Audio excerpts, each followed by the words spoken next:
dic Hortènsia Irera Donosa. Vaig néixer el 25 de febrer de 1937, en plena guerra civil. Els meus pares, Joan i Assumpció, el meu pare era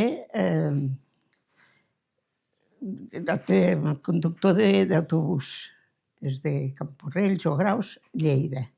I la meva mare sempre va treballar a casa perquè érem 4 germans. Jo soc la segona. Eren anys d'usos, jo recordo, d'usos i tristos, perquè hi havia la guerra i després les conseqüències de gana, d'enemistat, si uns eren dels rojos, altres dels blancs o el que sigui. Vam anar a viure a Lleida. Allí el meu pare, que també era mecànic, va fer construint una espècie un gasogen, en deien, una espècie de dipòsits que els aplicaven als taxis i als cotxes i camions i tot, i allí vaig començar a anar a l'escola. La primera escola meva va ser, en deien els ferroviaris, que és el Príncep de Viana. Recordo el nom de les senyoretes que vaig tindre, Sança, senyoreta Sança, senyoreta Conillera, i me'n recordo del primer llibre, el Rayas, que apreníem a escriure amb pals i, bueno, jo era molt feliç a l'escola. La veritat és que jo vaig tindre una infància privilegiada, perquè no teníem gran cosa, però érem feliços.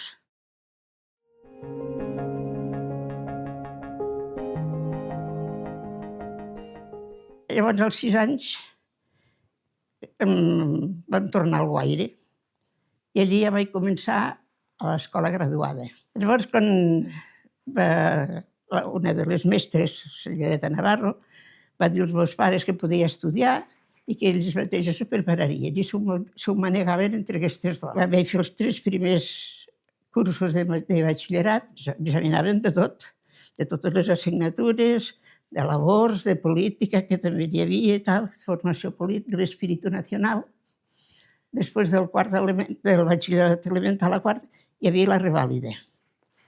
I llavors els que volien continuaven fins al 7è examen d'estat, que era el batxillerat superior, però els que volien fer una carrera universitària.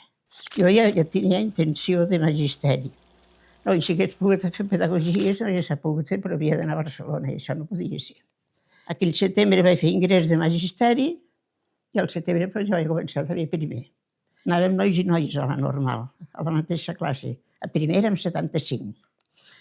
Però després va vindre una inspecció de Madrid i va dir que res de nois i noies. A l'arribar al Nadal, al primer trimestre, van començar a vindre un grup de professors nous que anaven amb unes ganes de treballar i d'animar l'Octavi Mestre, que era de Vilaplana.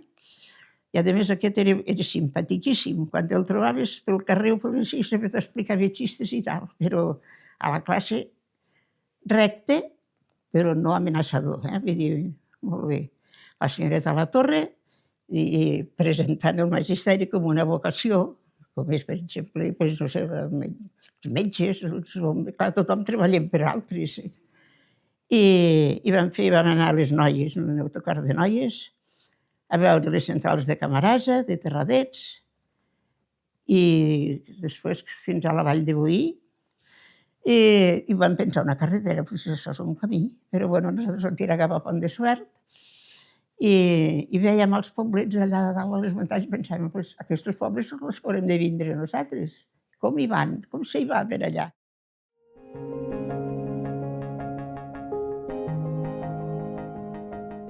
Totes les companyes meues havien demanat interinitat. Jo també el vaig demanar, i és quan ja van fer anar a Rivert. Era senzillament un pis, una casa que hi havia, a baix hi havia uns lavabos, i pujaves a dalt hi havia una sala gran, grandeta, com el menjador, potser més o menys. Hi havia 10 alumnes només. Hi havia una veïna que tenia el fill que l'havien fet anar a un poble perquè no hi havia mestre. De llum n'hi havia només a la nit. A Rivert és famosa per una font enorme que hi ha, una font gran, guapa, i allí emmagatzemaven l'aigua durant el dia i a la nit connectaven, jo no sé, feien llum a la nit, i a la nit teníem llum. Teníem l'escola espanyola, una escola del Ministeri, vull dir, des de Madrid l'enviaven cada setmana, i allí hi havia models d'ensenyament, models de fer les lliçons, i el SEM, Servicio Espanyol de Magisterio, que també feia. Llavors, com que tot ho havíem de fer escrivint a mà, tot, doncs anaves a un lloc, mira, això podria anar bé per l'escola, i sempre estaves pensant en buscar material, alguna cosa que pogués servir per l'escola. Llavors escrivíem en llapis, i el passar de llapis a tinta, aquells tinters que hi havia als pupitres, fèiem la tinta a 1 litre d'aigua, amb polvos, uns polvos allí que eren de tinta. Escrivies a la pissarra el que havien d'escriure ells. I llavors és fàcil. Mira, vosaltres feu només aquestes 2 preguntes, aquestes d'això. I vosaltres, totes les preguntes que posaves. I després hi havia les enciclopèdies, que han estat molt criticades, però jo trobo que estava molt bé, perquè cada lliçó està abreviada, dient en poques paraules la definició i tal, i uns exercicis al final. Sí, doncs el primer dia de classe, a l'hora del pati, que els nens jugaven al carrer, al pati, va vindre una veïna que era davant mateix de la porta de l'escola. Què tal, senyoreta? Què li agrada el poble? Dic, sí, molt, és molt bonic. La veritat que el poble era molt bonic. L'endemà em torna a vindre igual. Senyoreta, que s'enyore? I jo, no, estic molt bé, tal, bueno, ja ho sap, ja li vaig dir que si necessitava alguna cosa. El tercer dia torna a vindre, i vaig pensar, ves, aquesta senyora pobra. I el tercer dia, bueno, diu, ara que ja ve que no senyora, ja no vindré més. Diu, i li dic, perquè va haver una mestra aquí, que eren 11 germans a casa. Clar, aquí d'alumnes, i ella ja eren 11 germans, i uns de plorar d'enyorament. Diu, jo sempre la consolava, diu, per tal. Com que vam haver de tornar a triar, perquè hi havia els pobles que havíem triat, jo havia triat les Iglesias, a prop de Pont de Suert, al costat de Xerallo, i em van començar a dir gent, ui, allà vols anar? Ja el fum de Xerallo, que tothom està malalt dels pulmons, bueno, doncs tornar a triar. I bueno, jo com que tots m'eren igual, de pobles, doncs me'n va ser una família de Tremp, el metge tenia 4 fills. El fill li va dir, escolta, tu que vens de la muntanya, perquè la muntanya, Tremp ja era muntanya, a veure, llegís aquest llistat de pobles, a veure quin puc anar de les oposicions, perquè he de tornar a triar. I va triar, i me'l va posar en un redondel moró. Diu, vés aquí, diu, perquè diu, estaràs molt bé, és al peu de carretera, hi ha unes 40 cases, passa el cotxe de línia cada dia, arribo allà, 7 quilòmetres i mig de caminar, a l'arribada de l'estació, a Guàrdia, caminar 7 quilòmetres i mig, arribo allà, un poble de secà, no hi ha aigua, no hi ha llum, a les fosques sempre, perdona, però em vaig confondre en Pont de Montanyana. A veure, a Moró n'hi havia 14 o 15, perquè era Moró i Estorm. Llavors va vindre a veure un pastor d'una casa i em va dir si fes classe a la nit, jo vindria, perquè ara he d'anar a la mili i me'n dóna vergonya que no sé llegir ni escriure. I vaig dir, fèiem classe a la nit. Amb un llum de carburo, una vegada, ja el portaven encès, el llum de carburo d'uns veïns d'allí, i un dia van donar massa llum, va baixar massa aigua, es va apagar el llum de carburo. Llavors van a buscar un llum d'oli, allí a la taula me van girar l'oli damunt de la taula, tot de papers tacats d'oli, tot això. Me'n recordo que aquesta Teresina Esteve, sempre totes les notes que feia eren en català.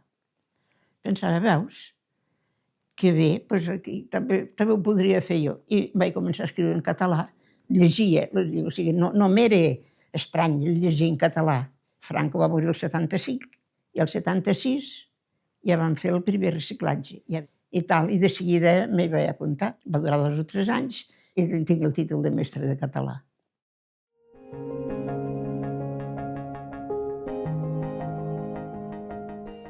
aquell dia, jo anava a Tremp a comprar material, doncs ell ens va presentar la Fina. La Fina va presentar el Josep Coma.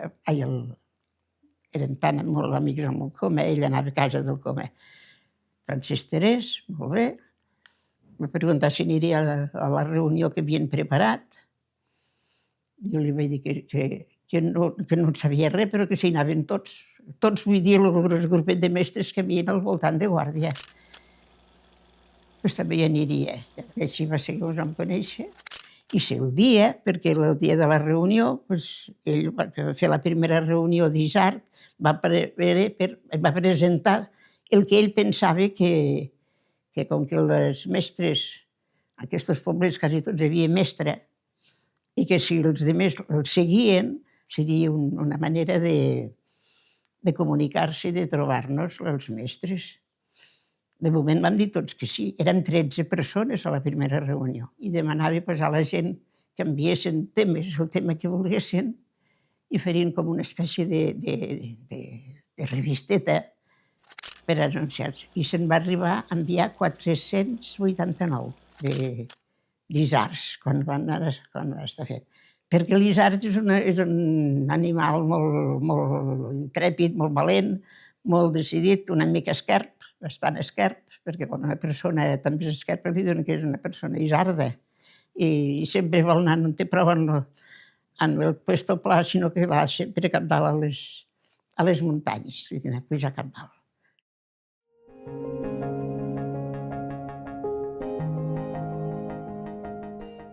I vaig demanar guàrdia. I vam demanar, allà a l'octubre ho demanàvem, però no va arribar fins a el resultat del concurs de trasllat, arribava al març o a l'abril de l'any següent. Que això ho s'ha sapigut, perquè llavors ja havíem començat la relació amb el Francisco, però bueno, ja no podia tirar enrere. I llavors vaig estar a guàrdia des del curs 59-60. 59, al setembre vaig començar allí, i ens vam casar el dia de Pasqua de l'any 60. El Francisco el primer any, després d'acabar el magisteri, de seguida va demanar interinitat i va estar un any a Aitona d'interí. I després ja vam anar cap a Mont-ros. Bueno, també va passar una anècdota bonica. La Fina, que va fer oposicions, va demanar, com que Mont-ros ja anava a la llista de pobles, doncs ella va demanar Mont-ros. Llavors vam fer permuta perquè ella el que volia era estar a guàrdia, perquè era el seu poble i, a més, perquè començaven a anar amb el Coma, també. I jo volia estar a Mont-ros i d'això, i la vintena cada un. I, clar, allí als pobles aquests de muntanya la feina era la llenya. Hi havia l'estufa, que s'havia, a més de calentar, va haver el temps que el Ministeri enviava llet en pols que se'ls havia de donar als nens. Sí, allí van néixer els 4. Només se porten 4 anys, del primer a la quarta. Quan van marxar, el gran tenia 7 anys i l'Ester, la petita, tenia 3. Encara no els havia fet els 4. El dia té 24 hores i 24 hores són moltes hores. I jo tenia posada al cap que la feina de cada dia s'havia de fer tot el dia i no dir, això jo ho faré demà. Jo em preparava les classes cada dia, vam determinar, quan la inspectora ens va dir que féssim les dos nens i nenes a la mateixa classe, perquè era molt gran, hi havia prou lloc.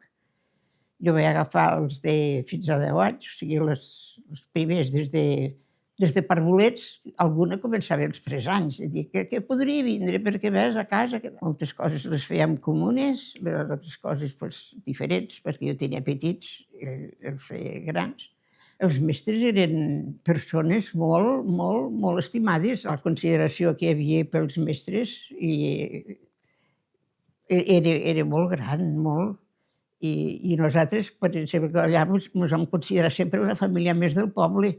Quan tots els problemes que hi havia a Mont-ros, llavors jo no puc parlar de mi sola, perquè érem una família i tant a l'escola com a del poble érem tots. Quan la gent donaven pas a un per una finca, l'altre perquè l'arreglaven, perquè en traien d'un costat, tots els papers, tot de finques i tot això, ho venien a parlar a l'escola. I què li sembla, senyor mestre, i això tal. I ell sempre els deia, jo de vosaltres ho faria més ampli, perquè quan vinguin els tractors, calli, calli, calli, aquí no hi haurà mai cap de tractor. I després, per exemple, el Copirineu. Ell sempre ho diu, uns amunt, d'un amunt no fareu res, heu de fer una cooperativa. I es reunien sempre a l'escola, i ell sempre els deia. I clar, per entrar a la cooperativa s'havia de pagar 5.000 pessetes. I diuen, clar, com que vostè no els ha de pagar, això, i doncs li va dir això. Jo puc ser soci de la cooperativa, encara que no tinga vaques i tot això. Diu, sí, tu vas apuntar, el primer que és apuntar. I una de les coses que també va ser és apuntar tothom a la Seguretat Social. Havien de pagar 10 pessetes al mes, i això era molt. I jo, és que vostè no sap les fallades que tenim i tal. I, bueno, va apuntar tothom a la Seguretat Social. I els hem anat a veure moltes vegades i sempre diuen, no li agrairem mai prou que vos hagués apuntat, perquè ara tothom té una pensió que no n'hi havia, no en tenien cap.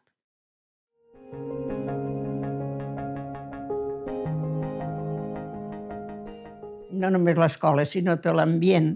És un ambient com si de gent cansada, com si de gent que no valora, perquè ha augmentat, ha progressat per molts camins, però aquest progrés només s'emplea per poder-se passar bé i per poder ser feliç. Creu el que et digui el mestre o la mestra, fes bondat o treballa, tal, no. Siguis feliç, gaudeix del dia, que tu passis bé, disfruta, i tot així només. No n'hi ha cap que digui aprofita el temps, que el temps és or i no torni, el que ha passat ja no torni.